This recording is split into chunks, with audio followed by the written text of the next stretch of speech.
I don't have fear of consequence in Hong Kong, but I do have common sense. And what that common sense tells me, yes, do what you want in Hong Kong, but when you go to China, don't do what you want in China. Ladies and gentlemen, Binnall of America!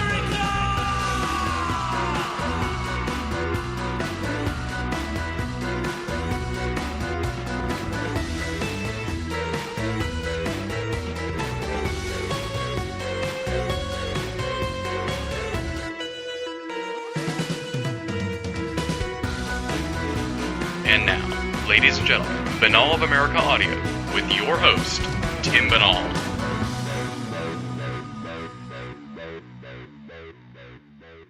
Hello out there, my friends. This is Tim Binnall of BinnallofAmerica.com with another edition of BOA Audio Season 4. I hope all our great listeners in America had an awesome Thanksgiving holiday, and many thanks to all the great folks who sent in congratulatory emails on our 100th episode. We love any reason to have a celebratory edition. But as I said at the end of last week's episode, let's put that in the rearview mirror and kick off the next century of BOA Audio episodes. This week on the program, we are going international once again. We're reaching out 8,000 miles across the globe to discuss Hong Kong and Chinese ufology and exopolitics with our guest Neil Gould, founder of Exopolitics Hong Kong. We're going to be talking about the contemporary and historical ufology scenes in China and Hong Kong, the scantness of famous cases from that part of the world, dangers of exopolitics in China, government, military, media, and public perceptions of the UFO phenomenon, the latest happenings in Hong Kong with regards to spectacular UFO sightings, and the ongoing growth of public awareness to the UFO phenomenon in Hong Kong, as well as the government-overseen UFO studies in China. Plus, of course, tons and tons more. It's a fascinating look from someone on the ground providing a one-of-a-kind perspective on a very mysterious realm of global UFO studies, Hong Kong and Chinese ufology and exopolitics. For those of you who are unfamiliar with Neil Gould, he is the founder and director of Exopolitics Hong Kong. He's also an advisory board member of the Exopolitics Institute, founded by Dr. Michael Sala, Ph.D., in 2005. After Neil's personal experiences that he had with ETs, it has become his mission to be involved with the breaking of the media truth embargo with regards to ETs and their ongoing interaction with the planet Earth. His website is www.exopoliticshongkong.com. Check it out. Before we dive into the interview, I want to give a big thanks to BOA Audio listener Damian Green. Great guy, someone who I had been corresponding with over the summer. I knew he was in Hong Kong, and I said, Damien, get me someone in Hong Kong who can talk ufology, and he directed me towards Neil Gould. So we owe Damien a big thanks for getting Neil Gould here on the program and helping us to break through the language barrier. You'd be very surprised, folks, how hard it is to get someone representing the Asia region of the world on the program, because it just does not seem like there's many English speakers over there within the UFO world.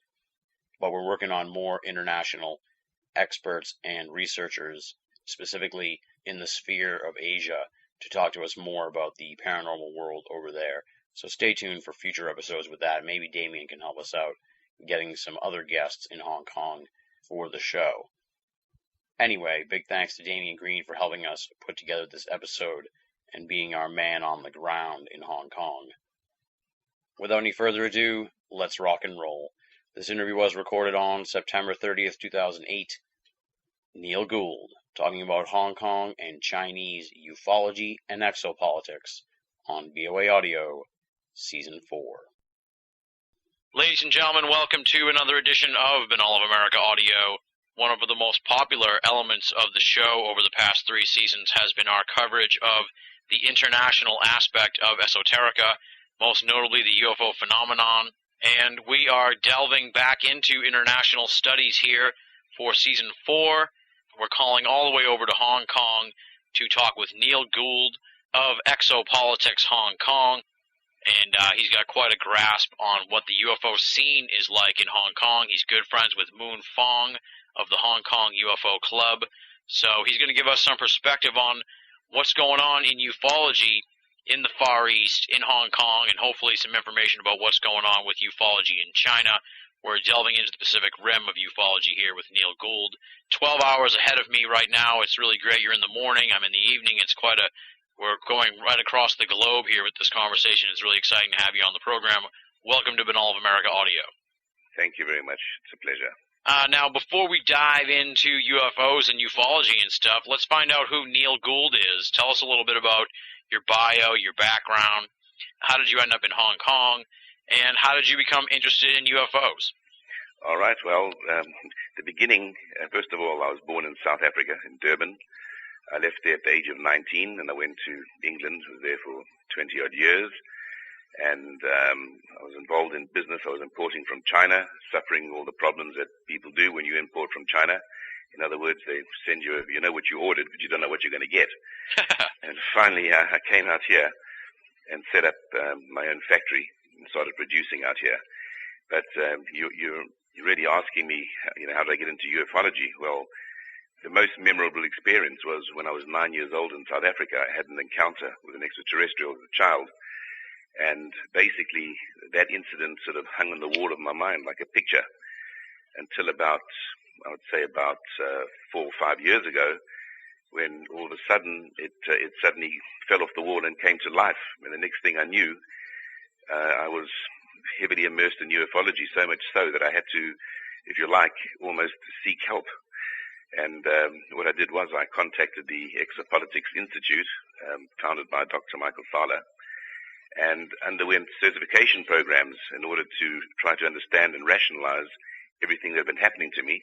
There were occurrences since then, sightings, the whole thing. And that's just basically how I became immersed in ufology in Hong Kong. Now you've piqued my interest here because I'm interested in this encounter you had with an extraterrestrial. Let's talk a little bit about this. Now, was this when you were a child in South Africa or when you had already gone to England? Well, it's been happening on various occasions. The first time it started happening when I was very young, actually, but I couldn't call the encounters very interesting. It was just when I was 9 years old. I had an encounter. I mean, basically, I was terrified of the dark as a child. My parents would always have to sort of open the cupboards, look under the bed before I'd even get into bed, and I wouldn't let them leave me until I was asleep. But one particular evening, I woke up, absolute peaceful environment, something very unusual for somebody like me. And the room had this incredible light glow and a feeling of absolute peace. And I was awake, wide awake. First of all, you have to understand, I was living in South Africa, in Durban, in the outer suburbs, so there's no electromagnetic field, no generators, nothing that could interfere with the brain. But I'd woken up, but I'd kept my eyes closed just simply because I felt so good. And when I opened my eyes, to the right of me was a rather short being, maybe 4'6", something like that, robed, standing looking at me. And what actually happened, there was it's telepathic in a sense. It was actually communicating with me mentally.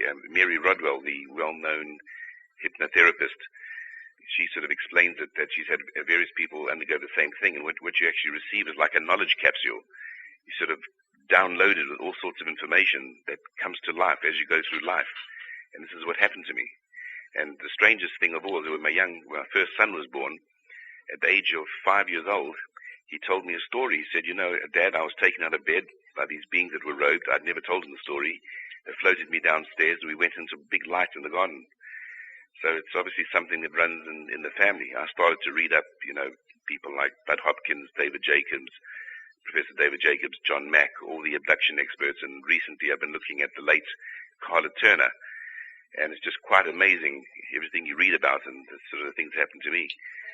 So this was really the beginning of perhaps when this picture fell off the wall 5 years ago, as I call it.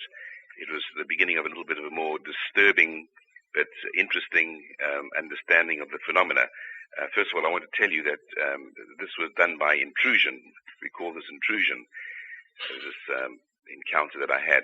But from my point of view, from my perspective, I feel I benefited because it's awoken me cosmically. So I'm very, very happy about it. It sounds that way, yeah. Well, at least you're making good out of it, and it's not haunting you like may have happened earlier in your life, or what happens to some people who have had these experiences. Now, you're living in Hong Kong now. I know a lot of people, my American audience, may not be too familiar with the history of Hong Kong. Now, we know that, I know that it was, I believe, a British colony, I think, for a while, and then it was leased by Britain or something like that, and then it was given back to China, but it's sort of like, it's got some autonomy there. So I guess talk a little bit about what the situation's like in Hong Kong right now so people can get an understanding of their status in the world. Okay, well, Hong Kong, as you correctly said, was a British colony. I mean, they used to launch all sorts of attacks from here, going back years. The Opium Wars were fought in China. The British, all the big companies here made their money out of peddling opium, and they're basically incapacitating the Chinese, Mm-hmm. But in 1997, Britain decided to give Hong Kong back to China. At that point, many Chinese decided to leave. They were afraid. They thought the mainland would sort of come in and terrorize the place. It wasn't that long after Tiananmen Square, the massacre that took place. So people were afraid. But in actual fact, the minute the handover occurred, okay, I know we saw that some of the Chinese sort of crossing the border in military trucks and heading for barracks in Hong Kong, but the place did not change. In fact, the place prospered. And the only thing that really changed, not from the European point of view, but from the Chinese perspective, was the educational system. They had to learn Mandarin. This is the Cantonese territory, basically. And if anything, I think it's been very good, very good for Hong Kong. We're basically part of China. We have autonomy. We have easier access to working with China, and the economy started to grow. I mean, of course, we've had the financial crisis. We've had SARS. We've had a lot of problems, and we've got this financial crisis that's occurring right at the moment, but we're not as badly affected, let's say, you guys are. But it's coming, because basically we have 1.2 billion Chinese across the border. Now, if there was a downturn in production business in China of 10%, you can be sure it's going to put 20 million people on the street out of work. Now, 20 million people in China is quite a dangerous number, because it's the beginning, what we call, the beginning of, let's say, instability, and that's where Chinese don't like things, we call this political mass, and that brings in ufology, you see. So you can perhaps understand why ufology is tolerated, providing it's controlled, because the last thing the Chinese want is any kind of group getting together that has a belief and it can become a political power. Now, you say that Hong Kong has autonomy, but is it like independently ruled, or is, because, when the Olympics was going on and all that, before everyone was getting all worked up about China and the human rights and stuff, and people kind of worried about censorship and that kind of thing, is it like that in Hong Kong too, or are you guys pretty much, separate from the rule of the Chinese? Well, we're pretty much separate. We pretty much separate. We have our own legislative council. And, of course, the guys at the top, have to be careful to appoint at very, very high levels of what they do and what they say, and they would normally seek approval. I mean, this is just pure courtesy, if you like, before they enter into any major commitments. I mean, China's always been there to help, and they've been, very, very helpful when we had problems. When the tourist industry started to dry up during SARS, after SARS, when that happened, business was down. The Chinese allowed more of their people to come into Hong Kong as tourists. So they turned on the tap of money, and of course brought prosperity very quickly to Hong Kong, and Hong Kong sort of benefited from it, you see. Yeah. So yeah, I mean, I think Deng Xiaoping, I think they made this agreement when they handed Hong Kong back to China. Basically, for 50 years, China can't meddle with the political system, and I think he was quite clever, old Deng, because I think he thought Hong Kong would change China, not China would change Hong Kong. And in actual fact, it's ringing true, because China is modernizing under the, you call it the capitalist system, if you like. It's learning all the ways, rules of law. There's many changes going on across there. Yeah, so it's turning out to be a good thing for China in the long run, hopefully. Yeah.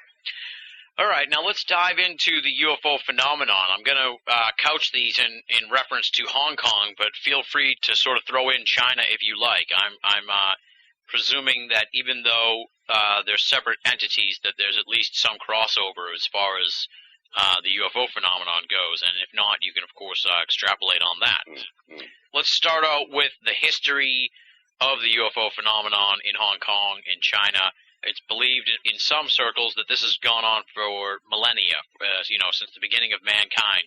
How far back do we know of UFO sightings and the like in that area of the world?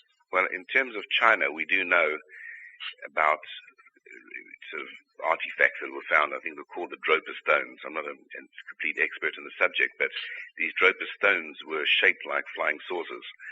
And perhaps it appears that these particular stones were placed in the cave some 10,000 years ago, where apparently a craft, it was sort of a Roswell situation that took place then.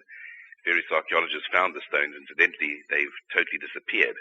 Huh. But they've been catalogued and scripted, and they are absolutely fact. You can actually Google this on the internet. You'll find out all about them. So the Dropers were apparently, some people believe they were was where the Chinese came from. I can't really substantiate that. But in actual fact, you always hear about Chinese talking of dragons and serpents. Well, these dragons and serpents have come about because of what people have seen in the sky. So people have been seeing aerial phenomena for thousands of years in China. Now, I've actually had a look at some very, very old pictures of Shanghai, and a few of them came up, a couple of people standing in the street with their long, ponytails and their robes. So it probably dates the pictures around 1910, 1915, where quite clearly they're all looking at a definite metallic disc, which is probably hovering at about 600-700 feet. That's if you sort of triangulated the distance the people were from the camera and the distance the people were behind them from the buildings. So it appears that they've been watching these things for years. In China today, basically ufology is viewed more of a science rather than a secret. But there are UFO clubs in every single province in China. Now, as I said to you, China does not want anybody to politicize or give any group political mass, like the Falun Gong. I'm sure you've heard of these peaceful group that come and they protest. Basically, they sort of terrorize in China. In fact, they're thrown out, they're jailed, this kind of thing. Mm-hmm. They don't want anybody to get political mass, anybody that can dilute any of the government power. So these groups, they are registered and they are private, but there's no, great gatherings and such. Every now and then they'll have a UFO conference, but you never ever see anything high profile within these UFO groups. Now, the man at the top of the UFO umbrella is a guy called Professor Sun Shili. He's very well known to the worldwide UFO fraternity, but he is, well, I call him he's a figurehead. He only tells you anything before he's had clearance himself. So, some very famous, cases in China that have happened with as far as ET interactions with humans. I mean, for example, I think the most famous one is the case of Guo Mingzhou. He's a guy who was basically a plantation worker, and the old story, a craft came down in the field, picked him up. He had sex with a big woman, and he was given all the normal spiritual warnings of what's to come. I'm not quite sure why the alien supposedly made love with him, but he sort of this was during the Cultural Revolution, and during the Cultural Revolution you had to be in your canton. You could not be in a different province. Yet this particular craft dropped him in a different province, so he had to explain exactly how he ended up sort of miles and miles away from where he was picked up. So this case is catalogued.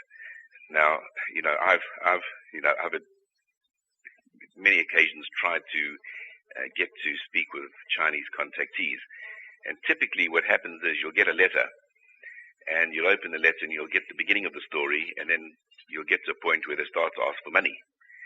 So, and they'll tell you how poor they are and how they need money for this, they need money for that, and quite frankly, when you get that kind of letter, it's not going to be easy to know whether you're going to believe the rest of the story. Yeah. So really, in actual fact, I don't really get too involved in China for a few reasons. One, the credibility. It's very, very difficult to discern between what's true and what's not true. That's the first thing. I mean, yes, you see on TV, newsreels of craft flying over China. Yes, that's true.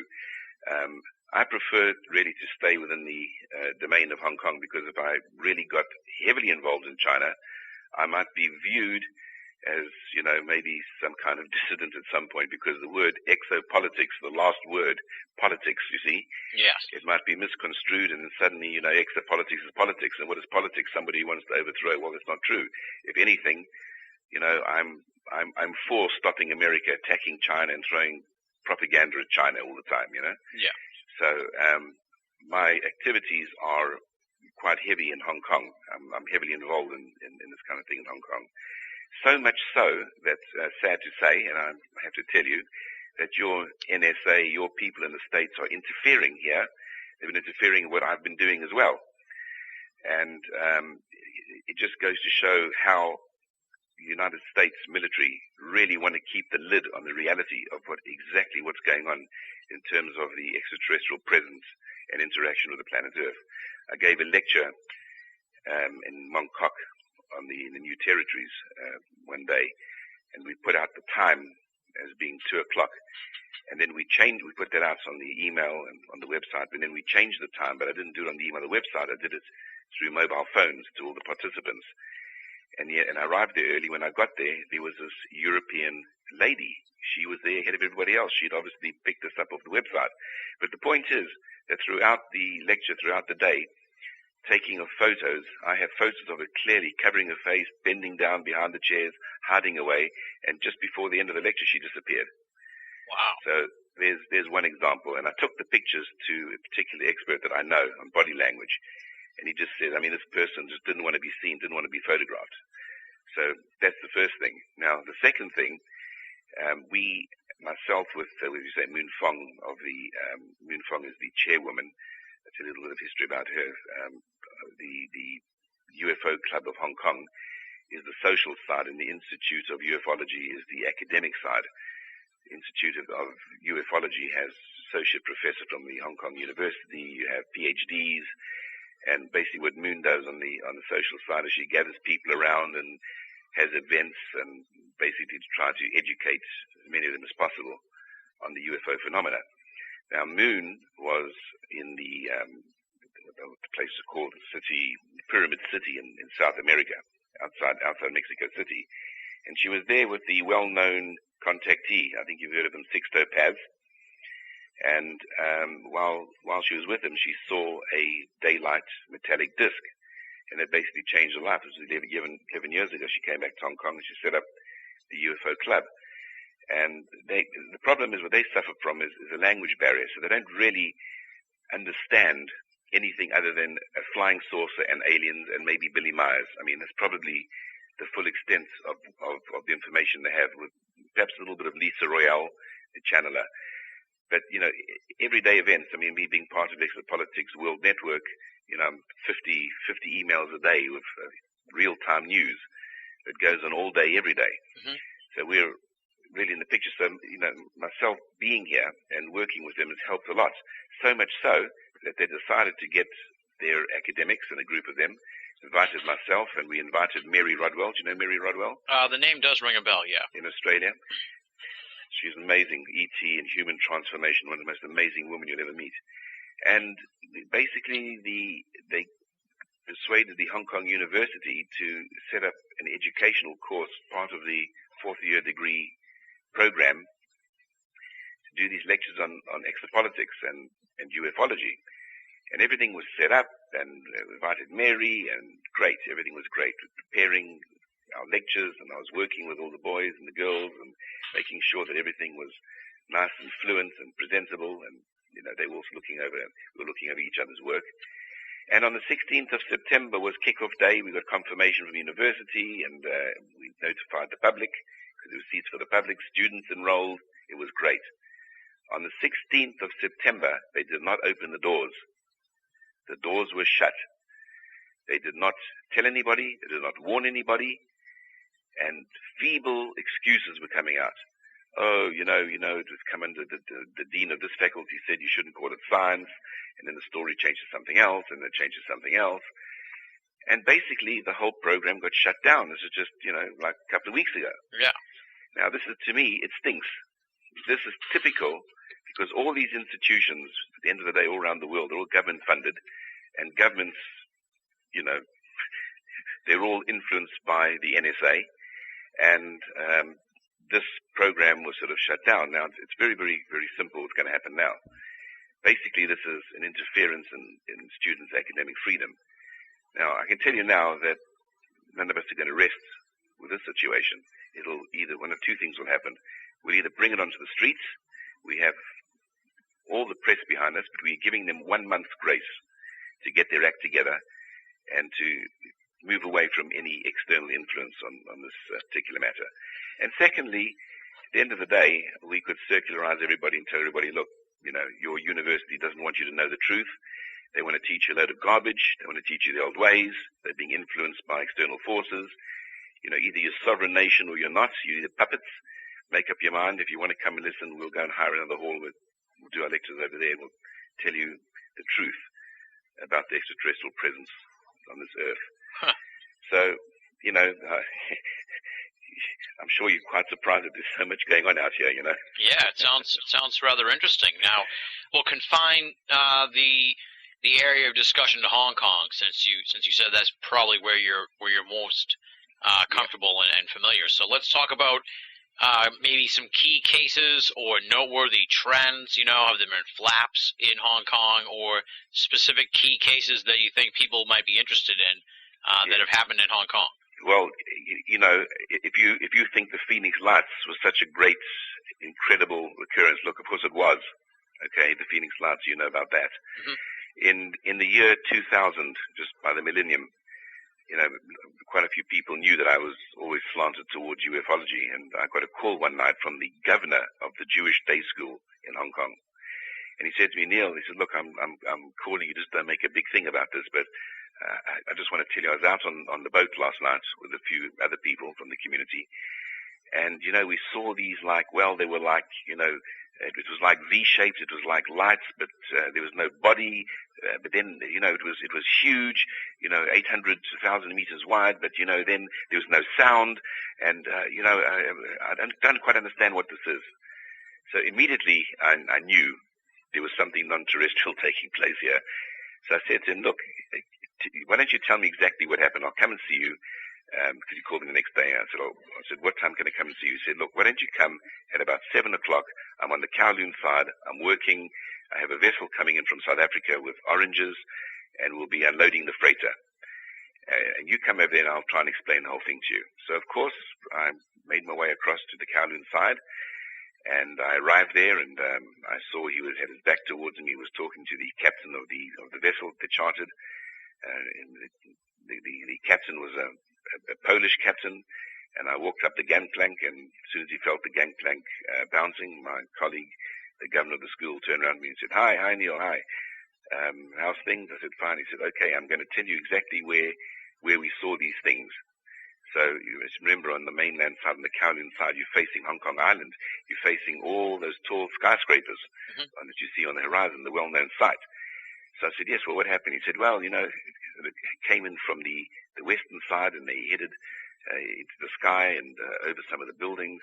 And then just then, the captain started talking about something to the ship, and he turned his back on me, and he's talking to the captain, and the conversation went on for maybe 3 or 4 minutes. And I turned around, looked at the horizon, and as I turned around to look at the horizon, from the west came 4 delta-shaped, V-shaped, as he said, 800 meters, 1,000 meters at least in size, of delta-shaped craft. You could not see necessarily a solid body, but each sphere must have been at least 40 or 50 feet. Now, again, we talk about triangulation. I tapped him on the shoulder and said, look. He said, yes, that's them, exactly, look.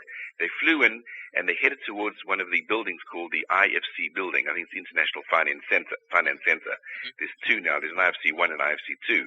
The IFC 1 was the shorter one, but it had this beam of light that shines straight up into the sky.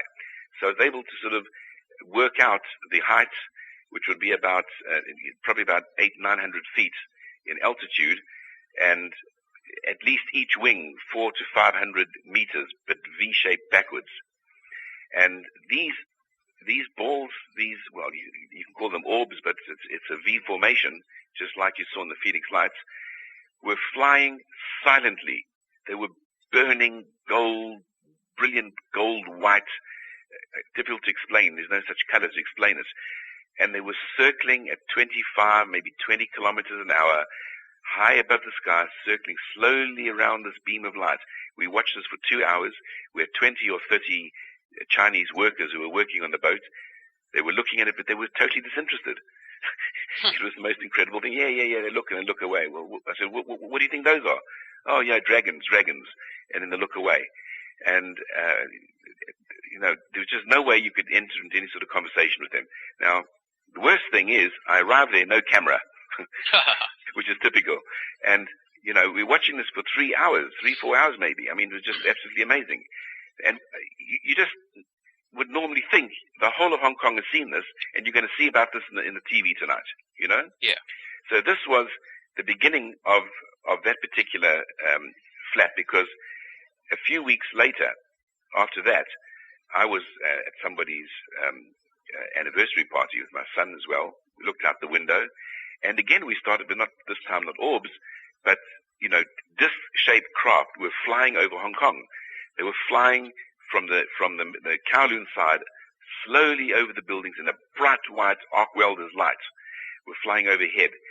So we saw those. Now, just in September 2007, on the eve of Rosh Hashanah, okay, which was yesterday, 2008, the Jewish New Year, I was with, because at this stage you can imagine with everything that's happened to me as a child, and seeing these beings and seeing this particular UFO flap during the millennium, my family and friends, it got to the point where, yes, they were sort of giving me lip service, accommodating me, yeah, but there was a little bit of doubt, you know what I mean? Yeah. It's just the way it is.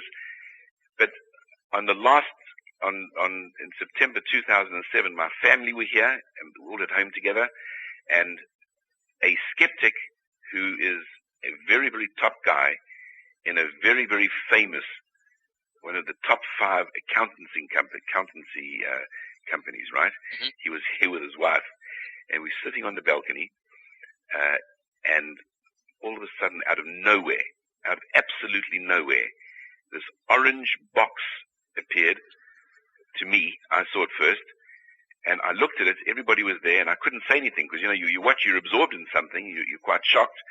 And then it opened up into an orange hue, and out of it came this huge boomerang solid wing with the same kind of lights.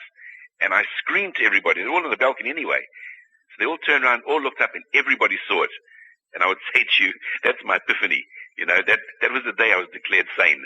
When you've got a top accountant from the accountancy, skeptic, when you've got your kids, your wife, everybody on the balcony, and you all see it, then it's incredible. Yeah, that must have been a good feeling. Now I'm going to tell you something even more eerie, even more strange.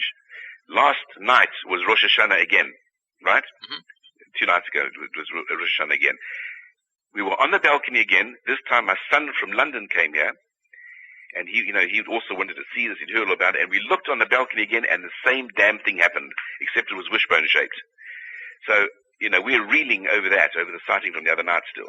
Wow. Now, I'm only telling you now about my sightings. Now, I run a free newsletter here in Hong Kong. Mm-hmm. About 10 or 12 days ago, I started to get calls from people on the new territories over Ma On Shan, the area Ma On Shan. People seeing the silent, same again, big boomerang, V-shaped, delta-shaped craft flying over Ma On Shan and staying in the same period. So staying in the same position. And I just send out emails back to people. Have you got a photograph? Have you got a photograph? People would send me sort of blurry images on cell phones. But one particular person finally got the shot. And it's very, very clear. It's a big V-shaped craft. And I've got the shots, and it'll be in my next newsletter, so I'll just send it out to everybody. So yes, we have a lot of UFO activity going on over Hong Kong. So much so that you can see on my website, if you look at my website under the button HK Media, there is a documentary done on me by ATV in Hong Kong. They even did a documentary. The Hong Kong Weather Observatory, they get 40 sightings a year of unidentified flying objects. Depending on who you speak to at the observatory, some people will try and debunk it because they themselves, Chinese, don't want to feel stupid telling you this. But if you go to them privately and talk to them, they will tell you. They will tell you about these strange things flying over Hong Kong all the time. And some of these people have seen them. Now, one of the most famous reports that they had, I live in Pok Phulam, which is the west side of Hong Kong Island. There's a little area down here, just next door to me here, called Waifu. It's a Waifu estate, which is like a government estate with sort of government-assisted property and that kind of thing. Yeah. A craft of the size of 6 football fields. Wow. It's in the Hong Kong Observatory, okay? It's there in black and white. Flew silently over the Waifu estate. 6 football fields. Wow. Right? No particular shape. It was huge. It could have been square. It could have been anything. Nobody can give it an exact description except people are just absolutely flabbergasted. This thing flew over the estate and then disappeared into the distance. Now, if you go into Google and you just sort of Google UFO Hong Kong, you will also see a light ship, which is in the shape of a diamond, a gold prism, that hovered over Repulse Bay for a long time. And you see boats sailing past it, and it's there, it's on video, it's caught. So we have, I would say, more than our fair share of unidentified flying objects, and they're obviously non-terrestrial, the way some of these things behave. So this is a very, very exciting place to be, and I can tell you now we're in very, very exciting times. Yeah, it sounds like you guys are in the midst of a pretty serious flap. Now, aside from the stuff that you've seen post-2000, as far as the history of Hong Kong goes, here in America we do have our share of notable sightings over the last few years, over the last few decades, from the Roswell thing and the Kenneth Arnold and the Battle of L.A., the lights over D.C., the list goes on, up until the Phoenix Lights and this past year's Stephenville incident. What about in the history of Hong Kong? Do they have infamous, I guess you could say, UFO sightings? No, you've got to understand the culture here. Mm-hmm. You really have to understand the culture here. If you drove your car and you came to a traffic light and you said, how do I get to so-and-so? The guy will give you an answer, whether he knows or whether he doesn't know, because they have their face. They have to keep their face. They don't want to let you down. Equally, nobody wants to be the first one to stand up to say that he saw something. You see, this is what one of my missions are, what I feel is one of my missions here, is to try to let people understand that what you see in the sky, do not be afraid to talk about. Tell everybody about it. Let this become part of something that we're all experiencing and living. So there's no major cases that you could go and look up about a particular incident in Hong Kong. All I can say is thank God for video cameras, because people have been filming them and putting them on YouTube and Google. Yeah. But other than that, nobody will say anything. But I'll tell you another really weird experience. I met this chap in the UFO club. He's a very sort of quiet sort of guy. And, he's telling me, he says, yeah, I see aliens all the time, come into my room. I tell him, go away, I don't want you. The guy's a bit lonely, maybe a little bit prone to, exaggeration, whatever. Yeah. And he works, his family have a business in the Kodak, we call it the Kodak building. And I went up to see him because he's basically a nice guy. I'm trying to arrange the world's largest UFO conference in Hong Kong, and he would be quite helpful. And he's telling me, we're looking out the window, we're looking over the harbor, and it looks beautiful. And he says to me, sometimes I look out the window and I see things. And I said, oh, okay, well, it's quite possible because, I look out the window and I've seen things. He said, but this time, he said, I saw a big tube, like a cigar tube. He said it was hundreds of feet, and it came past my window. So, okay, I said, fine, that's interesting. Anyway, a few weeks later, I was looking through the MUFON and QFOS and all these reports that you find on the internet that people have catalogued. Mm-hmm. And somebody who was driving not far from the Kodak building, and again, didn't have a camera, but what they did was they photographed in the report the Kodak building, and they did a graphic drawing of this damn cigar going past the Kodak building. Wow. So, there are many, many, many strange things going on over here. People are reluctant to report, as you know. You're talking about your Kenneth Arnolds and your Major Kehoe and all the players in America. You see with Stephenville, people, Angelia Joyner trying to help reporters what's going on, and they dismiss her from a job. People are ridiculed. People are dealt with pretty severely. Well, people don't like to be ridiculed out here in Hong Kong. Face is very, very important. Yeah. And this is just the way it is. Interesting. Okay. Okay, now, you were telling me about how Moon Fong had this experience 11 years ago, and then she came back to Hong Kong and formed the Hong Kong UFO Club. Let's talk a little bit about organized UFO studies in Hong Kong. Was that the first such group dedicated to studying UFOs? Because, as you said, it seems like in the decades prior to, the last 10 years, that ufology hadn't really begun to pick up steam in Hong Kong, if at all. Correct. So, was that the first group, or were there any previous organizations prior to Moon Fong? No, there was nobody. There was nothing organized at all. I mean, she's done a good job of pulling people together and arranging events. They brought Stanton Friedman over. They brought various other people over. They've tried to get Lisa Royale, but she's quite fully booked. I mean, they're the only people really who have ever done anything in terms of ufology, and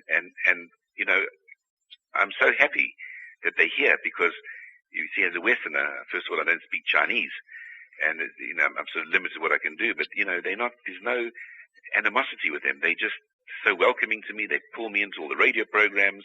They pull me into all the lectures. They pull me into all sorts of stuff.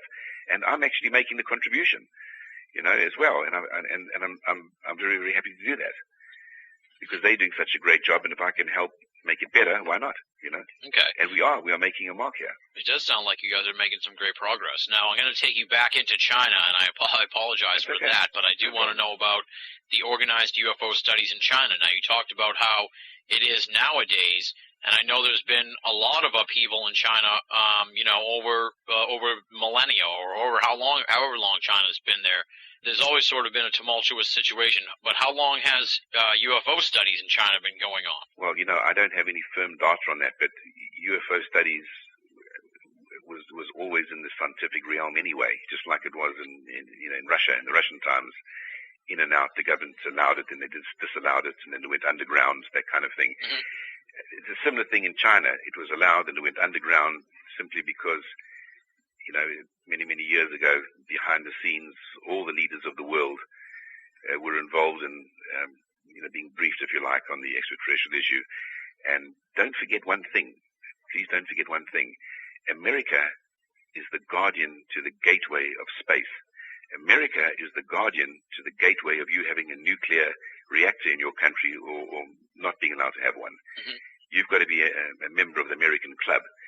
Like India, Yeah. you've got to please America. You've got to kiss America's backside, and then you get in and you're part of the nuclear club. You can have a nuclear reactor, and if you're really, really a good boy, you can go into space because the Americans could take you out in 2 seconds.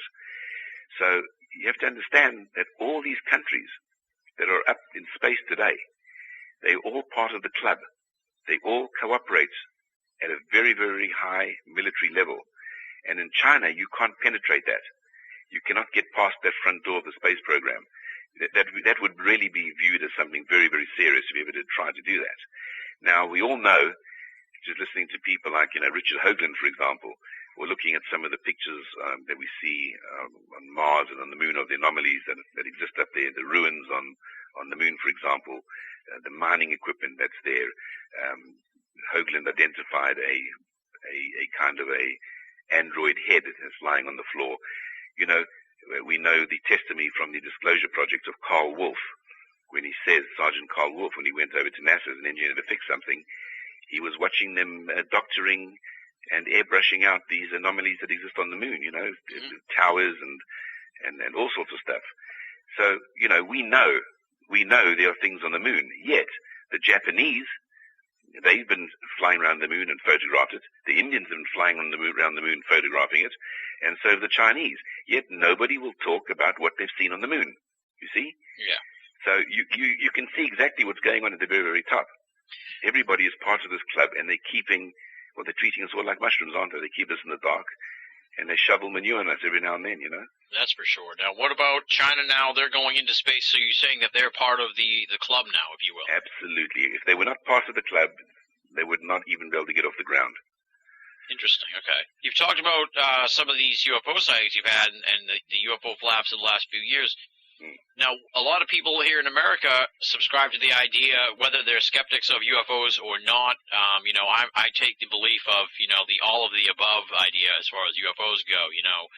They could be aliens. Some of them are black projects. Some of them are, misidentifications. Some of them are interdimensional stuff, So I guess the question I'm heading towards here is, since you guys are so close to China, what are the odds, or what do you think of the idea that maybe some of these UFO sightings are Chinese military projects that you're seeing? If we were looking at military projects, they'd probably be more likely American than Chinese, because basically when you have that kind of technology that the Americans have, or let's say the military have, you can go anywhere at any time and do anything you want. And I don't believe that they would allow the other countries to have such advanced technology. The difference with people like myself, many people like myself, is that when you've actually had the extraterrestrial experience yourself, there's nothing that's going to shake your view that, if you've seen certain beings and you've studied the subject very deeply, it's to us it's very obvious that much of what you see is not terrestrial, and the possibility exists. I mean, even Dr. Edgar Mitchell said that much of the stuff that you do see flying around that is black ops is retro-engineered from captured craft. I mean, all you've got to do is read about Sergeant Clifford Stone, another Disclosure Project witness. He was on crash retrievals. You just read or watch the video on YouTube about Adair, the young brainchild who was also at Area 51, similar to Lazar, and he was involved in trying to retro-engineer some kind of an engine that was biosyncratic. In other words, it would react to thought. When it didn't feel good, it made certain ripples on the surface, and so you have it. Okay, so you're saying you're not a big believer in the black ops element? No, I'm a believer in both. I think both things are happening. I've just come back from bringing suppressed technology for taking energy out of water. Okay, particular manufacturer in America was having problems. His supply lines were being stopped, and he couldn't make this particular product. So I flew over and brought all the technology to China. I can tell you now, it's safely sitting in China. I'm going to say China. It might be Cambodia. It might be Vietnam. And I won't tell you exactly where it is. but let's put it this way. I'll just use the word China. Okay. This technology is safely in China. It is being retro-engineered. It is being fixed up. The technology is all there. Electronics are being put in place. And this basically extracts energy from water. And you can run your car. Well, you can't run the total car from it, but you can run a great deal of your car using the hydroxy gas. Now, I know there are many, many people who have been using this technology. It was suppressed in the 1930s. But nobody has really understood just how dangerous this technology is. The hydroxy gas, it's explosive. But the technology that I'm talking about now is the safety systems that overcome all the problems that would have made this product quite dangerous. But okay, that's just one thing. But now let me tell you another thing. On the way back, I stopped off in LA, and I went to stay with a colleague of mine, and he's also extremely cosmically minded. And at 4:30 in the afternoon, outside his place in the San Fernando Valley, if you look up in the sky, 4:30 to 5:30, you will see craft flying around. Now, he's just sent me some photos. They're not very, very clear because he doesn't have a telephoto lens. But if any of your listeners are interested to go down there, we urgently need somebody with a telescopic lens to go and video these craft and take pictures. Now, I've seen 3 of them, so I can assure you they're there.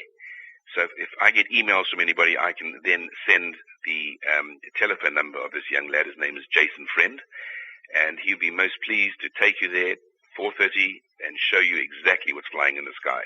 One of them looks like a bicycle pedal that sort of rotates, and a couple of the others are metallic disc shape. Black ops or extraterrestrial, I can't tell you. There you go, yeah. But you can certainly take photos of these, and it's in LA. All right, well, people can get a hold of you through exopoliticshongkong.com, so that's how they can find you. Yes. Okay, now let's talk a little bit about the Hong Kong government with regards to UFOs. Here in America, we had Project Blue Book, and over in the UK, they have the Ministry of Defense UFO desk that Nick Pope is so well known for being associated with. Has there ever been any sort of official study or desk, if you will, for lack of a better term, regarding UFOs within the Hong Kong government? Only thing we have here is Project Checkbook. That's the nature of Hong Kong. Project Checkbook. What does that mean? It just means that the people here only care about money. Very sad. There are no records of any investigations into this kind of phenomenon. Nobody cares about it. You've got to understand, if you take from the Western perspective, first of all, or from the foreigner perspective, people are sent, big companies send only their best people to Hong Kong to come and drive their businesses, their banking, their investments, or their manufacturing. And these people are highly focused on money. That's what Hong Kong is. It's a money-generating place. Mm-hmm. They come here, they set up the conduits into China, and that's all they're focused on. The government is totally focused on money. There is no real interest for anybody. There's no real army as such in Hong Kong. I mean, we have an army, but it's just not organized as you think it is, Yeah. There's nothing here that would pay anybody to start spending time investigating any UFO phenomena. Hong Kong is all about return per square foot. It's a small territory. You live in an apartment. Your rents are anywhere between $6,000 a month, up to $20,000 a month. And people have to spend their time making sure that they can cover those costs. Yeah. And that's why you just don't have it. It's ufology is a military issue. There's no scientist here even interested in it. It's very, very difficult. The only ones that are the few of them in the Institute of Ufology. And look at that, they're being now chucked out of the lectures we're supposed to hold at the university. They're not interested. Yeah, that is strange. Now you say that it's a military issue. Does the military there look at the UFO phenomenon at all, as far as you know? No, they don't. They definitely don't. In Hong Kong, no, they don't. Absolutely sure of that. Nobody cares. And when I find her, I will marry her. Never! And things I will be happy and my curse will be lifted. You can go off and rule the universe from beyond the grave. Indeed! You're listening to Binnall of America Audio. They're China's problem now. Well, let's talk a little bit more about the Chinese element to the UFO phenomenon, in the sense of, you said that the groups are all sort of registered with the government and everything like that. Do you have any idea sort of what sort of things the groups do? Collect cases or discuss these things and try and extrapolate what's going on? And is there any cooperation from the government as far as information from the Chinese government to the UFO groups? No. It's very, sadly, first of all, it's a very insulated place, China. Yeah. Even these UFO groups within the different provinces, are really insulated. They try their best to attend these UFO conferences. As I said to you, as soon as something, becomes political mass, the Chinese themselves know already, when something's going to become political mass, and they'd rather avoid it. Yeah. So it's really about research. Some of the people who can speak English will try and get information through the internet, and they talk amongst themselves, and they'll have lectures amongst themselves. But it's very, very sad. The newest of all the UFO groups is the one in the province of Dalian, where they've got that very, very modern city. That's where Stanton Friedman came to give a lecture at the university. Mm-hmm. So it's under a guy called Zhang Jinping, actually. He's very, very progressive. He's probably the most progressive up-and-coming guy in China. He a few years ago, had a UFO conference, and people from Australia came and attracted a couple of people from around the world. People like your Dr. C.B. Scott Jones in the States, the ex-naval military intelligence guy, head of the Peace Room, Peace and Space. In his intelligence days, he was telling me that he'd often talk to the Chinese, and the Chinese said, we're ready to disclose when you go first. So, we know what's there, but, until you've lived in China like I have, I've lived in China and worked in China 14 years now. You've got to understand how the levels of control are structured, from government to secret service to local governor to local council to local commissioner to, even if you have a factory in China, you've got to have what's called a government representative. Well, he's also a spy, Yeah. So everything is controlled. You can't just go around saying and meeting and investigating things just as you wish. It's not that easy. Interesting, yeah. that's why we have you here on the show, to try and explore this world of Chinese and Hong Kong ufology, because it's completely foreign to the American listeners, and I'm sure to a lot of the European listeners that we have. It's foreign, but the way things are going, I've just been watching the intensity, not the frequency, with everything going on. I'm not saying I'm extremely 2012 orientated as such, in the sense that people believe it, but if you do look as we're heading towards, let's say, the future, I'm not talking about the frequency of earthquakes and the frequency of things happening. I'm talking about the intensity. Yeah. The intensity of everything that's happening. Even I look at myself, the intensity of the way I'm shifting mentally, the intensity of the way the UFO scene here is shifting, the intensity of the amount of sightings we're seeing over the sky, not only here, but as you correctly say, in Stevensville. In North London, I'm hearing now, over Barnet, the intensity of sightings. The intensity of sightings in almost every country in the world. Australia's just been going through a flap. The intensity, not the frequency, of the earthquakes. The intensity of, since 2003 with the tsunami, there's an incredible increase of intensity. Now, if you look at the financial crisis in the States, I look at that as, again, with intensity. Everything is becoming intense.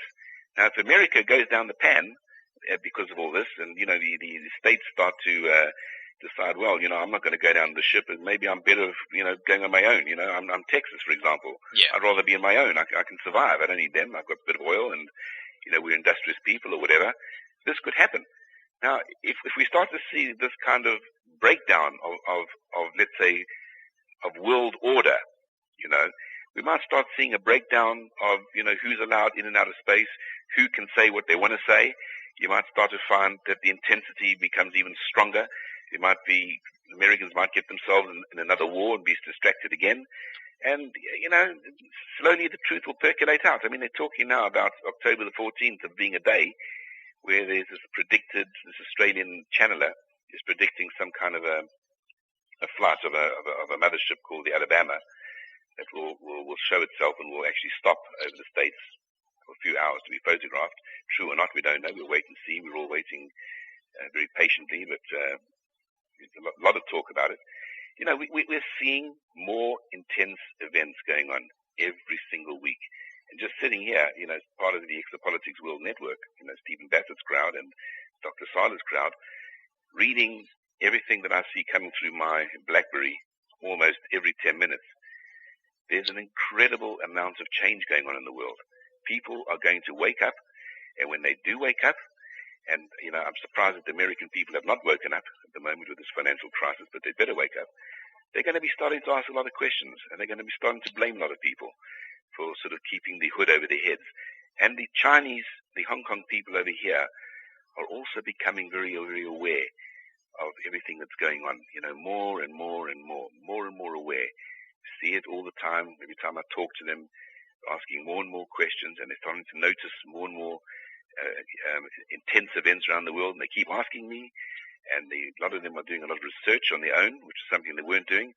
I've started the largest online exopolitical library. It's up to now 58 books on my website, free online books on the extraterrestrial events, exopolitics, going back to the Space Brothers, the George Adamski and that kind of stuff. Mm-hmm. And I'll be adding at the rate of 10 to 12 books a month, so we'll get up to a few hundred books in no time, that's for sure. Are these in English or in the native? All in English. But you see, we've got people here also going to start now to translate some of the stuff. Yeah. But there's a lot of English-speaking people, and, Chinese people, if one speaks English, they will read it and they'll explain it to the other. Yeah. So, this is a tremendous initiative to give them, the full story. I also have sort of video clips and documentaries. I give them documentaries on my website as well, and the videos. And people are watching. They're watching. And they're waking up. And this is basically what I believe my whole encounter was at the age of 9 years old with this being. It was all about learning and heading towards an awakened humanity. And this is exactly what the supposed 2012 is all about. We have this awakened humanity where people will suddenly realize, we have a planet. There's only 300 million Americans. There's 1.2 billion Chinese. Well, who speaks for the planet? Certainly, if it was based on numbers, it's not the Americans. The fact of the matter is, we have to find a planetary voice. This is something very, very important. This is something I'm trying to teach people. Who represents the planet? At the end of the day, we have to take everybody into account. We have to take dolphins. We have to take whales. I mean, we're seeing this already with Greenpeace, Save the Whale. It's all happening by itself. It's happening organically. It's like Gaia is prodding everybody into position. Yeah. So intensity's there, change is there, and I think I'm in the right place at the right time. All right, now let's talk about another pillar of the UFO phenomenon, another influence on the UFO issue, and that's the media. What's the media response to UFOs over there in Hong Kong? The media response, well, first of all, the media is very disjointed, unfortunately. When certain events happened here, the English newspapers came on and boom, they came out with a story immediately, no problem. Some newspapers are a little wary. They will sort of hold back and ask the government if it's okay. And if the government's not sure, then they go to the higher powers to be across the border. And if the higher powers to be across the border feel that something might cause social instability, then, you know, it certainly won't be shown. Make no mistake, if the Hong Kong government thinks that the mainland would disapprove of something in the newspaper, they won't put it in, I can tell you right now. Yeah. But it's because it's so disjointed, like, for example, magazines, free handout magazines at the underground train station.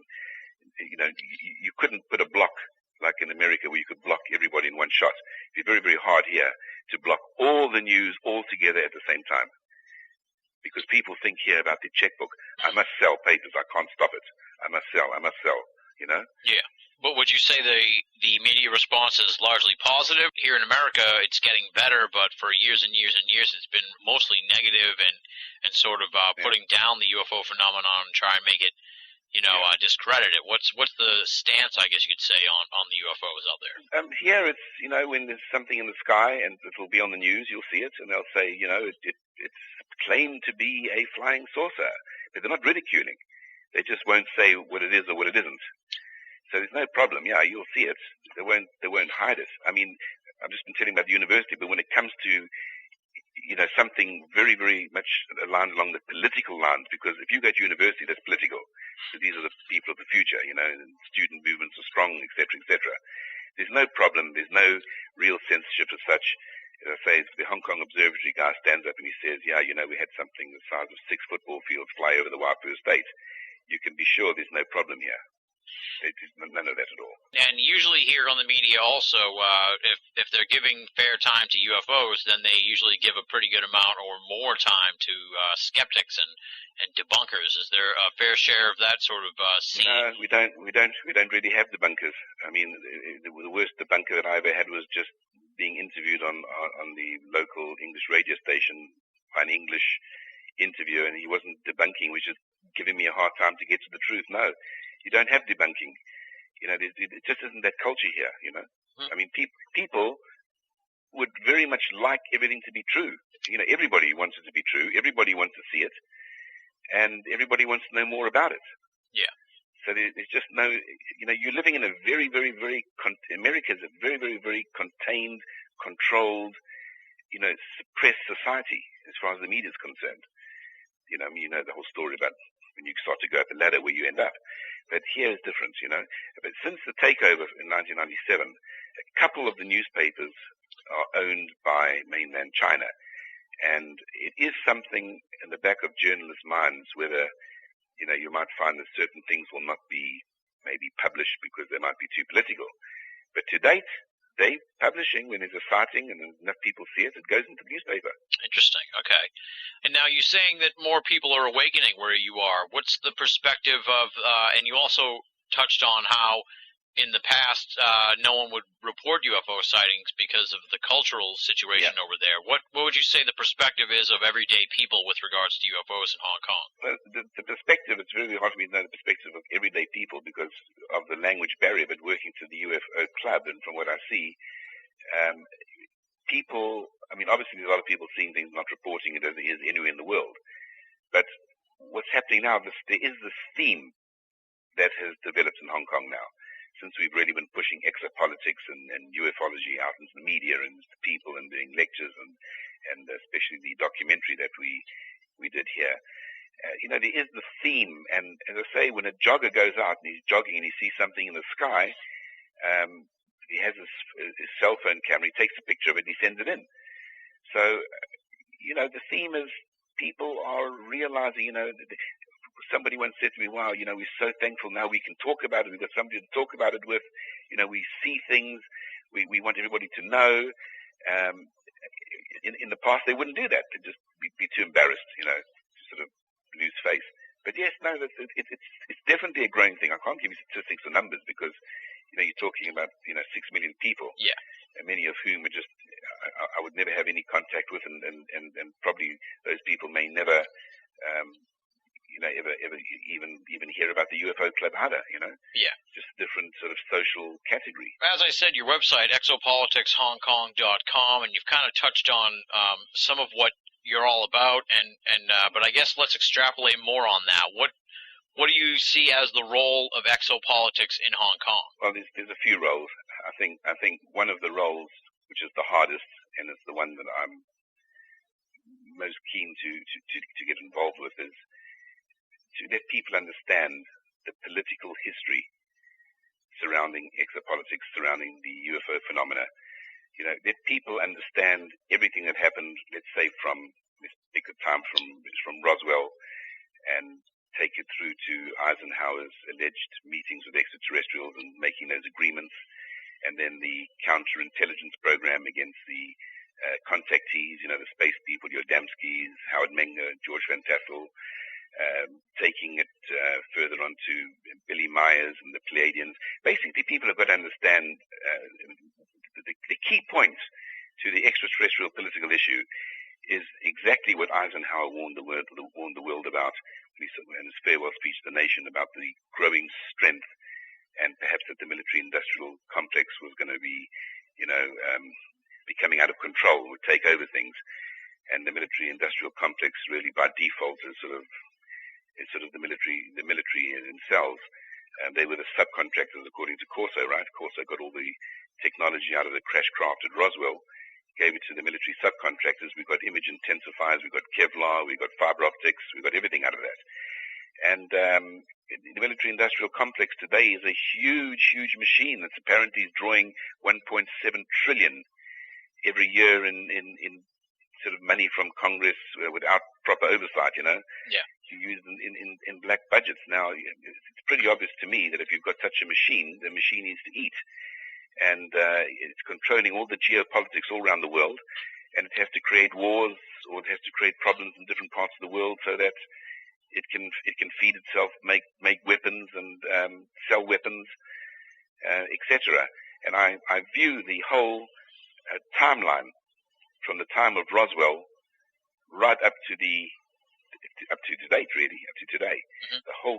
The whole history of the military-industrial complex, I think, is the key to everything. It's the key to being able to build nuclear reactors. It's the key to be able to have, a space program, etc., as I explained to you. It's controlling the media. We're literally shut into the 60-year block of silence that's impeded our spirituality, our spiritual growth, our spiritual evolution. Now, this is where I come back to this awakened humanity. What am I trying to do here? Exopolitics in Hong Kong. I'm trying to let people understand the history. If they learn the history, they understand the history, then everything else will make sense. You can't just sort of walk in and start talking about, I want you to awaken, unless you tell them what they've got to awaken to, unless you tell them what the past was. And then after that you've taught them that, you've then got to go back to the galactic history. And then you've got to start going back to our genetics. And you've got to go to understand what the motivations of all the extraterrestrials are. Today, we call the military-industrial complex the military-industrial extraterrestrial complex, because we know various extraterrestrial races have been here. Some have made agreements with the government. We know that there are extraterrestrial joint military American extraterrestrial bases. And we also know about the many spiritual extraterrestrials that came here and said, look, your technological sciences are too far ahead of your social and your spiritual sciences. You've got a problem. You're going to have a problem. The greed is going to kill everything. And if you're not careful, your technology will kill everybody as well. Now, you just look at the big problems on Wall Street today. It's all about greed. It's about making money out of nothing, and just leveraging and selling greed to everybody else. So, you can see these are all the lessons that people are going to be learning, and we should have been listening to these space brothers when they were giving us the message at the time, how important the spirituality is over technology. We're not ready for technology. Yeah.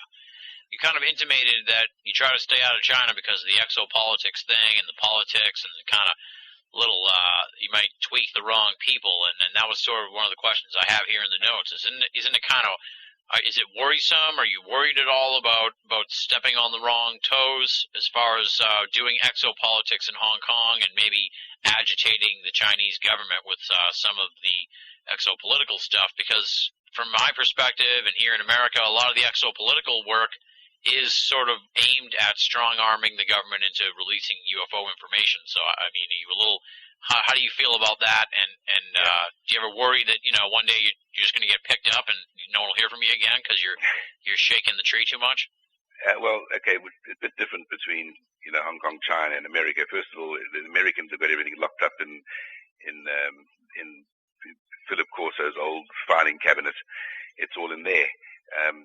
Whatever's in China, in China's filing cabinets would not be as interesting as what's in, Corso's cabinet.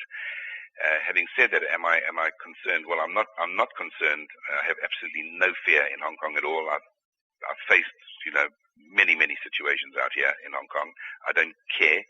I don't know if I did mention this to you, but I'm extremely ADHD, which I put down in my case to the intrusive abduction that I had, and I don't have fear of consequence in Hong Kong, but I do have common sense.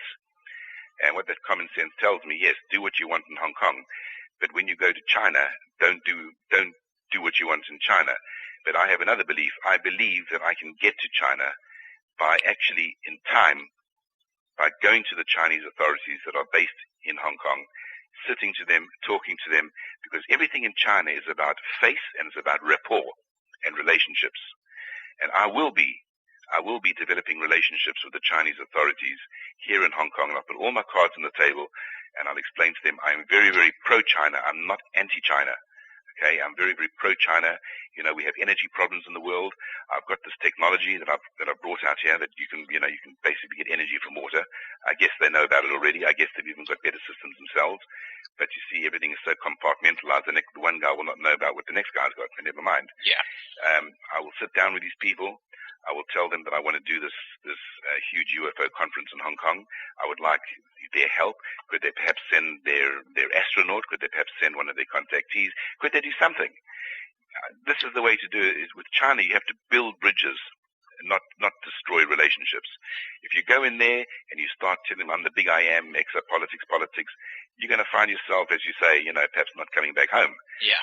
And I really would not want to do that because I'm not having a go at China. I think China's the perfect partner to show them that we have some sensible people here that are not pro anybody. I'm not pro America. I'm not pro anybody. I'm pro the Earth. I'm a citizen of Earth. I don't regard myself as a national of any particular country. And I'll really put that on the table to them and say, come, let's get things moving. You'll see we're going to be bringing people over from all over the world to come and talk out here. And I think that's the best way to tackle this. Now, have you had any interaction with the Chinese government at all, whether they're in China or the Chinese officials who are in Hong Kong? Have you had any interaction with them regarding UFO stuff? Not personally, but through an intermediary. That's the way you have to do it. Yeah.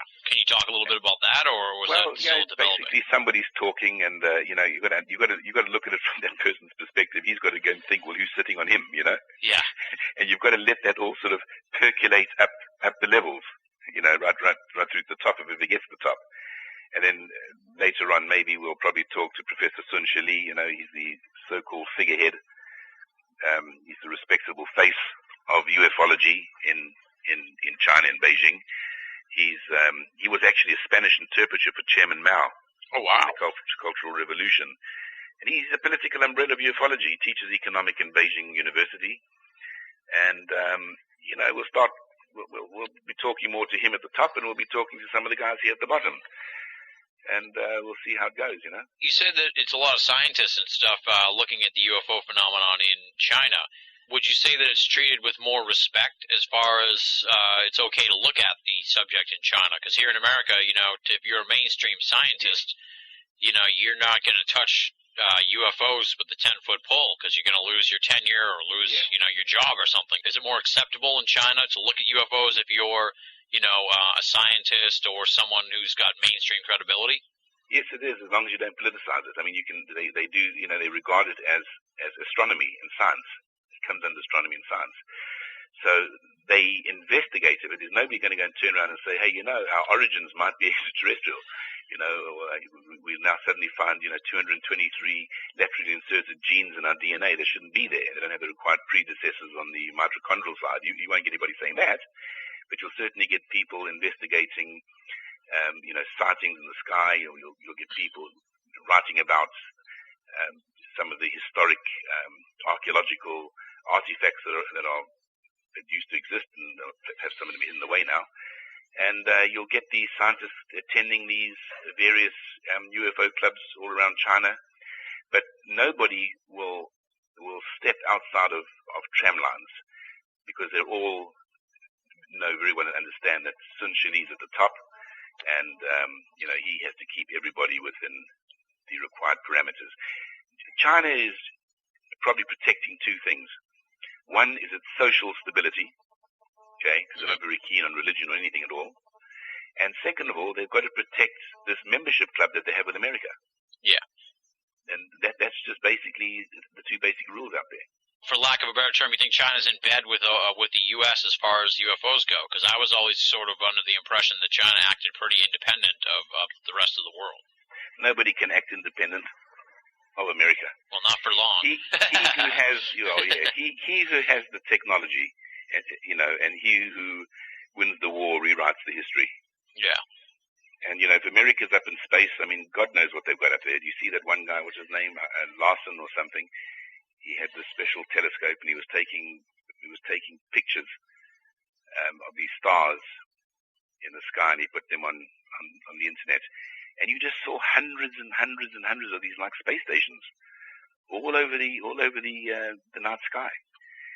And whose are they? Well, if they're anybody's, I would imagine they belong to the United States. I'm sure they have all sorts of stuff out there. They control. I'm sure they have arms up there. They have everything up there. So they can control everything. You can't just walk into space, I can assure you. Yeah. Now, you sort of explained that it's sort of private UFO groups that are looking at the subject over there in China. What about the military or the government? Have they ever said anything or done a study or released any files like what's kind of happening nowadays? Has anything come out from the government or the military in China? No, that is locked away. You couldn't even knock on the door. You just couldn't. If there's anything, if there has been a landing or a crash or anything like that, it's locked away, and the only people who know about it will be America, their crash retrievals program, under their management system. So you wouldn't get a look in either way. Same way in America, if anything crashed in America, you wouldn't get a look in. You might hear about something, like recently the thing that came down in somewhere near in Nevada, and recently, you saw that something crashed in Vietnam. They say the first reports are it was a UFO that crashed in Vietnam. It was about 4 or 5 months ago, and the next thing is you hear nothing. You can't even find anything out about it. It all comes under the American Crash Retrieval Program. I mean, you've seen the. I'm sure you've listened to Clifford Stone. Yeah. As I said to you earlier, they have teams that go around. They have this manual, this SOM 1 manual, on how to handle these things. It's freely available. You go to the majesticdocuments.com and you can go and download it. They show you how to pack the things. They talk about the extraterrestrial biological entities. It's all, classified stuff, but it's there. It's all leaked out. Interesting. So China doesn't really have a stance at all on UFOs or anything like that. They haven't had any public statement or anything about the UFO phenomenon? No public statements as such. They will talk about, yes, UFOs, but what does UFO mean? It means unidentified flying object. Yeah. They don't append the word, that was extraterrestrial.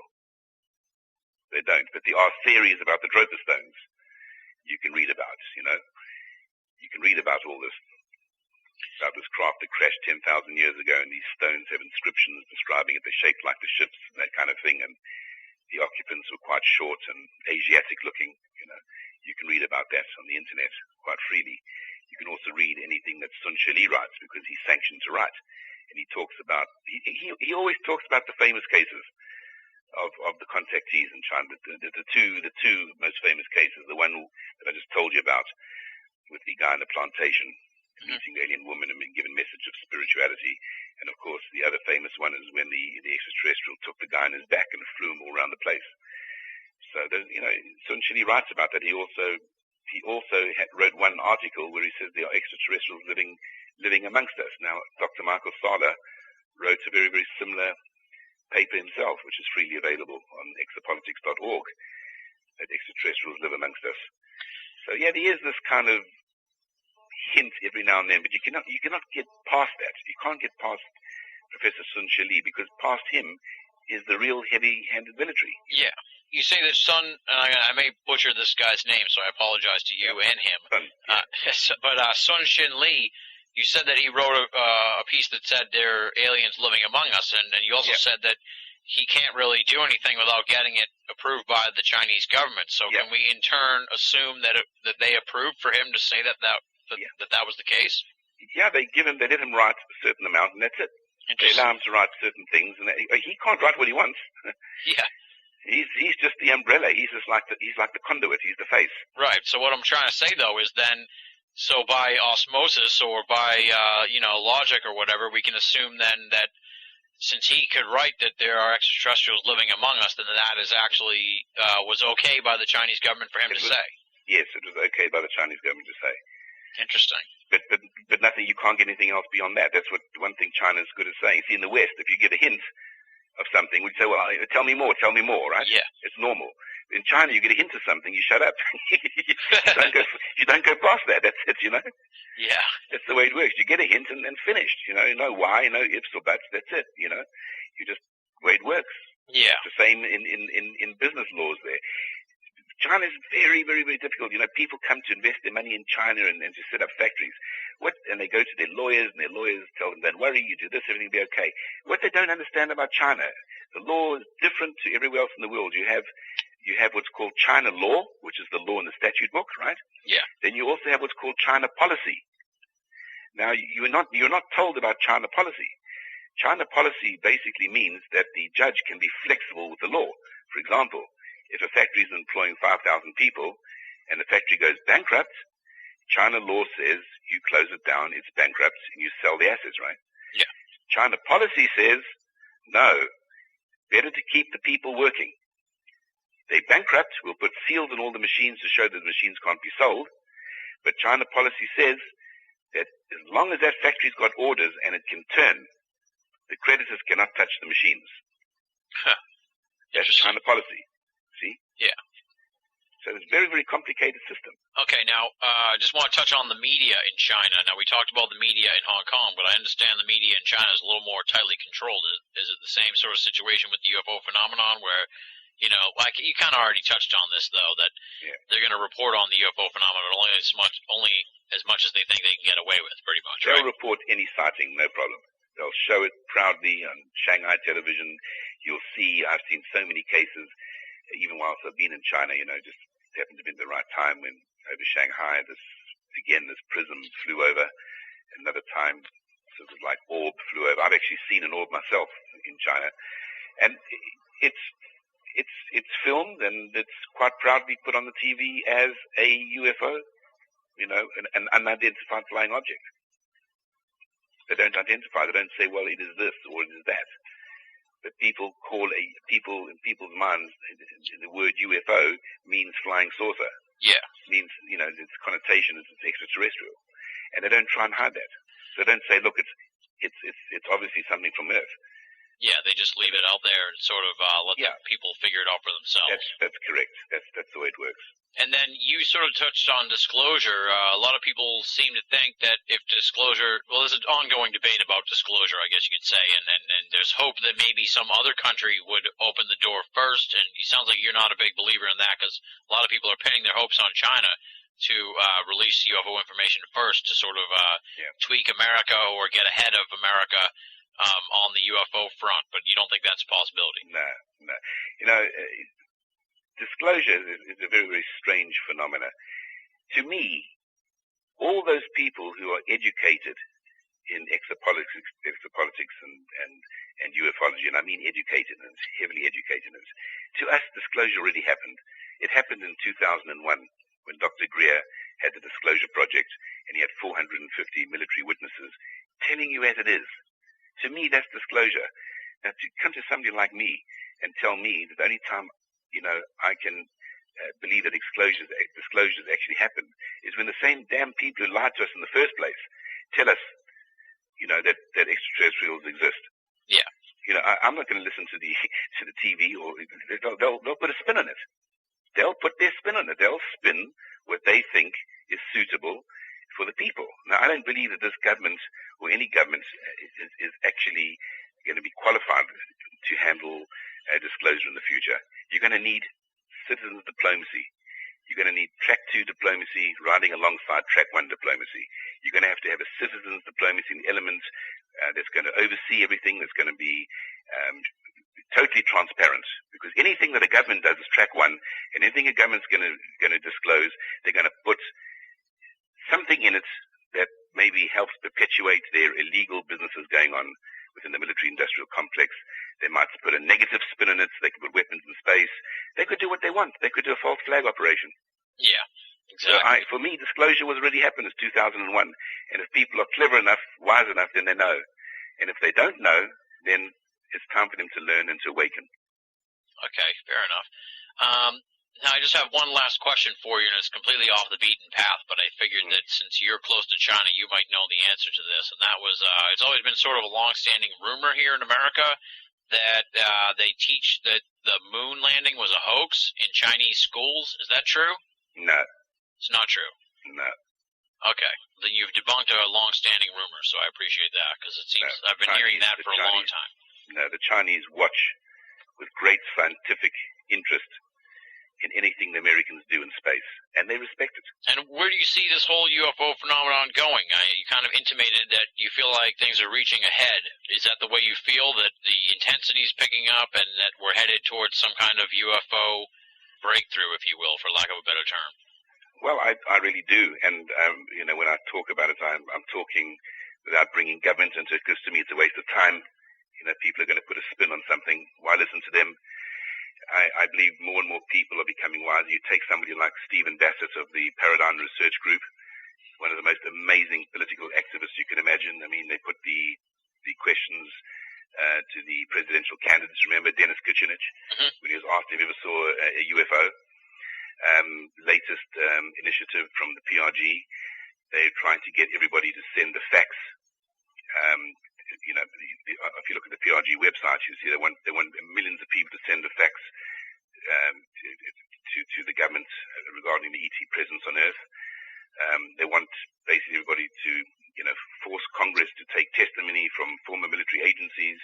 They want to force the government to give disclosure to the people. I think now's the right time to hammer those guys anyway, no matter what happens, no matter what's happening on the periphery. I think you've seen Dr. Edgar Mitchell come out. You've seen many, many, many talks by the Right Honourable Paul Hellyer, ex-Canadian Minister of Defence. You've seen the Vatican start to sort of soften their stance on the fact that aliens, extraterrestrials, might exist as one of God's creations. There's more and more and more coming out. The alleged meetings of the United Nations on February the 12th regarding the disclosure. I think that at the end of the day, we are reaching a critical mass in terms of our technology is become far too advanced. We're becoming far too dangerous. We're posing a danger to other civilizations because we're able to get into space. And I just wouldn't be surprised if over the next few years, the intensity, I come back to this intensity again, the intensity of these aerial sightings of unidentified flying objects will increase. I think there will be more contactee experience. I think more people will come together to form groups, to communicate, to channel, to try and make contact with these beings. Because if we don't do it, many civilizations reach a particular level and then they disappear. Because if the technology goes ahead of the spirituality, they blow themselves up. And we're really at that point now where we have to awaken and and we have to make sure that we make it through into the next decade. Let's hope so, yeah. Well, we'll need to make it through this year at this point. And now, what's on the agenda for you, and what's on the agenda for the Hong Kong UFO Club and Exopolitics HongKong.com? You're talking about the world's largest UFO conference. Now, is that in attendance or scope, or what makes it the world's largest? Well, and what's next for you? Yes, well, I was very, very surprised to find out when I started to look at all these UFO conferences that we have all around the world, They never, ever seem to exceed 600 to 800 people, maybe 900 people. Yeah. Which really surprised me. Typically they're around 200 to 300 people. Well, when I do a lecture here, I just get 300 people with no advertising. So I thought to myself, we've got to try for the end of 2009 to have a platform of free speech out here and to be able to have the world's biggest UFO conference. What that means is we'd like to get something running into the thousands. Now, the only problem I'm facing now is that if this economic downturn becomes, as severe as many of these people are predicting, yeah, obviously you're not going to be able to raise that kind of money that we need. But I have people who, who are encouraging me to go ahead and they say, look, just put the plan on the table and let's see if we can approach some of the big oligarchs out here and see if we can get the money to do it. So this is one of the initiatives we'll be doing our best to do. You said you have so many more people who attend your lectures over there than we're seeing here in America and stuff like that. Do you think that's just because the population is so much bigger over there in Hong Kong in such a contained area, or that the interest is so much bigger? The reason, I think, is very sad. The reason is very sad because when you have a UFO conference, let's say, in one city in America, yeah, you only get like 300 people in a city, when there's hundreds of thousands of people. The problem, the difference between the people here and the people in America and parts of the West, their minds are not as polluted. They've not grown up being bombarded by indoctrination through the television, through the schools, through the radio. Their minds are pure, they have open minds. Whereas in America and in the West, the first thing most people say, it's a lot of rubbish. They don't exist. How come? If it was true, they would say so. Why would the government hide such a thing? What is the reason? Why haven't they landed on the White House lawn? You see? Yeah. The conditioning in America is so intense that the poor people themselves are now in the deepest, worst, most horrific financial predicament. And they're in it because they have been brainwashed to be in it. They've been sold packages of tins of fresh air, and they pay for it. Exactly what's happened. Yeah. Whereas out here, it doesn't happen.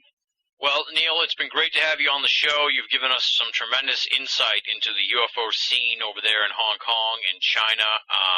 It's an invaluable perspective for someone like me and for our American listeners and for our European listeners. As you said, the language barrier with the Asian countries is so tremendous that it's just immensely difficult to find out any information really about the UFO phenomenon and UFO studies over there in the Pacific. So to get your perspective and to get your insight on what's going on over there has just been awesome.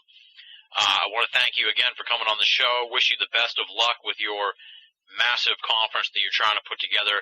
And folks can, of course, find out more information from you at www.exopoliticshongkong.com. Once again, thanks for coming on the show. I really appreciate it, and hopefully we can stay in touch and you can be back on in the future to discuss more about what's going on with ufology over there in Hong Kong and China. Thanks, Tim. You're welcome anytime. That does it for this week's edition of BOA Audio Season 4. Big, super huge thanks to Neil Gould for coming on the show. If you want to find out more on Neil Gould, simply go to his website, www.exopoliticshongkong.com. All one word, exopoliticshongkong.com. Check it out. Before we dive into BOA Audio listener feedback, I'm going to give you a little teaser here on something exciting that's coming up for BOA Audio in about 2 weeks. As the longtime listeners of the program know, the last episode before Christmas is always and always shall be the BOA Audio Holiday Special with Stanton Friedman. It's going to be a barn burner. I already set up the interview. It's already scheduled. And I'm going to be talking to Stan in about 2 weeks. The exciting part is, since this is the 4th annual BOA Audio Holiday Special, I wanted to try something a little different, but I don't want to give it all away right now.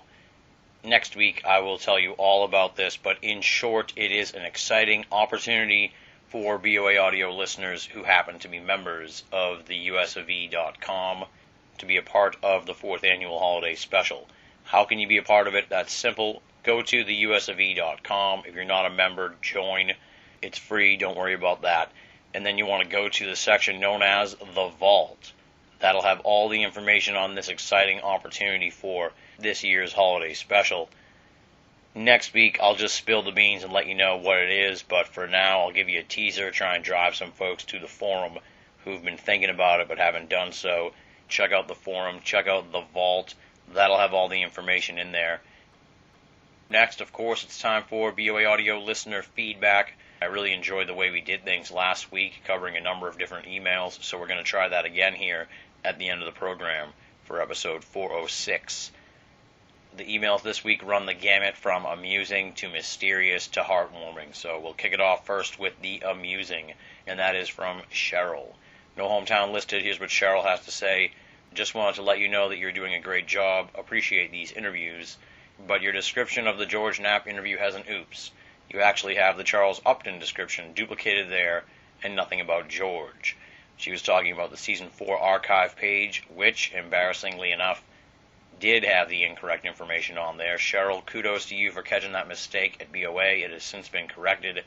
The Season 4 archive page is now correctly updated, and I wrote Cheryl back, thanking her profusely for pointing out this embarrassing error, and noting that we'd thank her here at the end of this week's episode. So thank you, Cheryl, for catching that mistake. You just might be our listener of the week. The next email comes from Norm, and this one is the mysterious one. So all the Father Dowlings and Angela Lansburys in the audience, put on your thinking caps. Hello, I was wondering who and what is the name of the bumper music played at the beginning of Richard Dolan, Part 2 of 2, in Season 1. Thanks, Norm. The mysterious part is, for the life of me, I have no idea what I used for the bumper music in that episode. I've gone back and listened to the beginning of the show there. God's honest truth, I'm kind of scared, but I have no idea what I used for that bumper music. It sounds a little Pink Floyd-ish, but there's no words or anything, and it's some kind of instrumental number that I have no clue where it came from. So we'll turn it over here to the listeners of BOA Audio. Check out the bumper music played at the beginning of Richard Dolan Part 2 of 2 in Season 1. Help me out, help Norm out, and help us crack this case of the mystery music. Yet one more reason why we need to put together the bumper music master list for BOA Audio, something I'll get to at some point in the future, I swear, maybe after we crack this bumper music mystery case.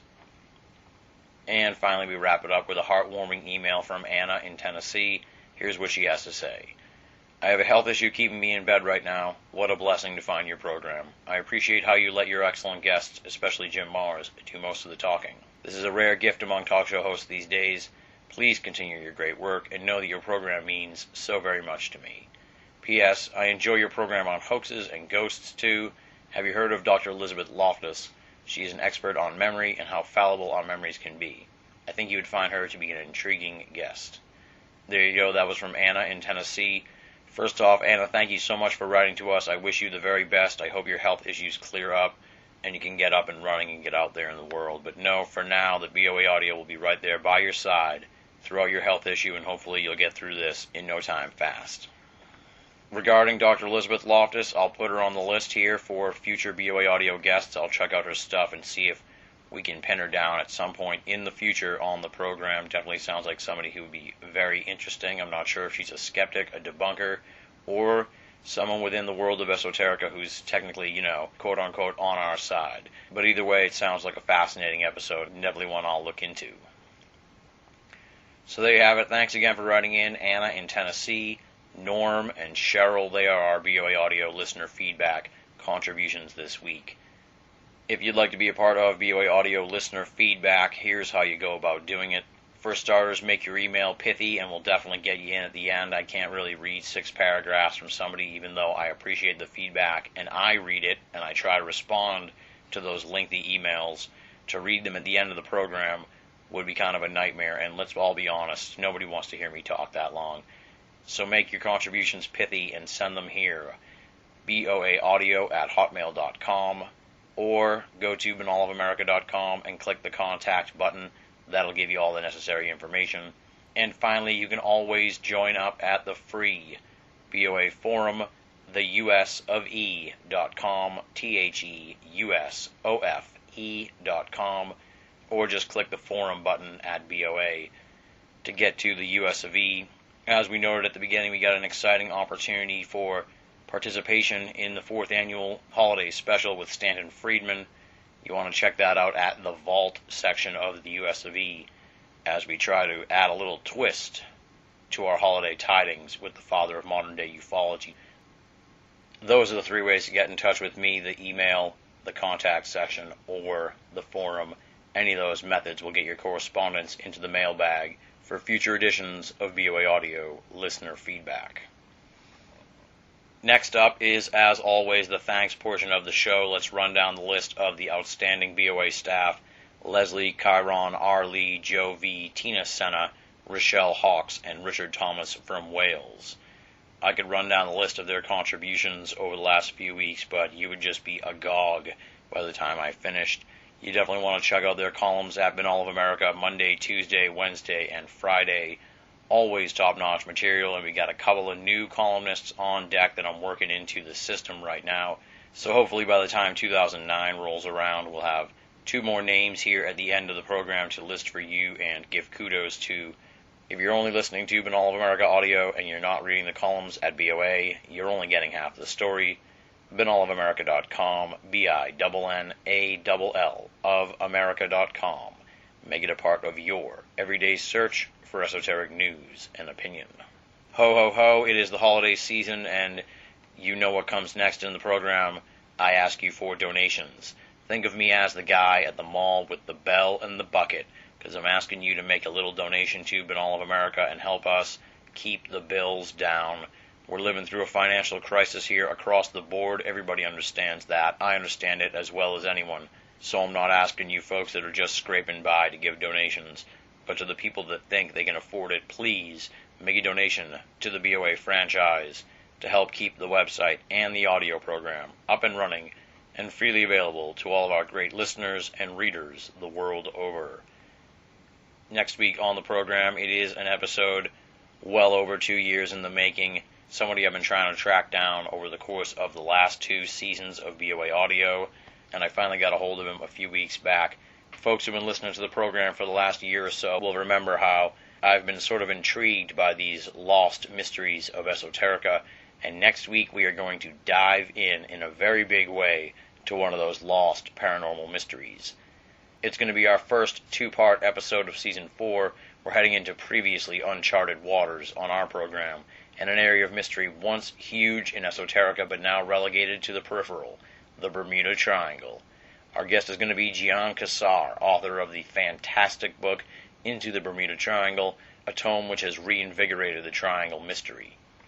In part 1 of our interview, we're going to discuss the history of the triangle, both as a phenomenon and as an enigma of public interest.